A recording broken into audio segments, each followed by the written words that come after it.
Hello আমার ছোট্ট Sonara, we are কিডসে তোমাদের সবাইকে স্বাগতম। ঝটপট পড়তে চলে আসো, দেখো কত সুন্দর সুন্দর ছড়া নিয়ে চলে এসেছি তোমাদের জন্য। চলো শুরু করি। আতা গাছে তোতা পাখি, ডালিম গাছে মৌ, এত ডাকি তবু কথা কও না কেন বউ। দেখো এখানে আতা গাছে দেখো, দেখেছো কত আতা হয়ে আছে, আর সেই গাছে তোতা পাখি বসে আছে। আর এখানে দেখো বর বউ দোলনাতে দোল খাচ্ছে। আর এখানে খুকুমনি এত করে ডাকছে, তবুও বউ কোনো কথাই বলছে না। সেটাই সে বলছে, কারণ এগুলো তো পুতুল, কথা বলতে পারে না। কিন্তু খুকু তো বাচ্চা মেয়ে, সে তো কিছু জানে না, এই জন্য সে বউকে এত করে ডাকছে, বউ কোনো কথাই বলছে না।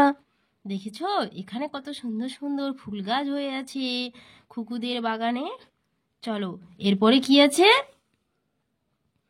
ময়না পাখি গয়না পরে, গান ধরেছে কষে, শুনছে খোকা এক মনেতে, চুপটি করে বসে।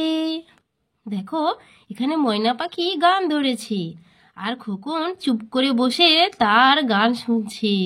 জানো ময়না পাখি কথা বলতে পারে, আর খোকনের বাড়িতে একটা ময়না পাখি খাঁচার মধ্যে আছে। সে গান করে, আর খোকা এখানে চুপটি করে বসে বসে তার গান শোনে এক মনে। বুঝতে পেরেছো সোনারা? তো তোমাদের যদি ভিডিওটি ভালো লেগে থাকে তাহলে তোমরা চ্যানেলটি সাবস্ক্রাইব করে রাখো, এরকম আরও নতুন নতুন ছড়ার ভিডিও পেতে। টাটা, আজ তবে আসি। সুস্থ থেকো, ভালো থেকো।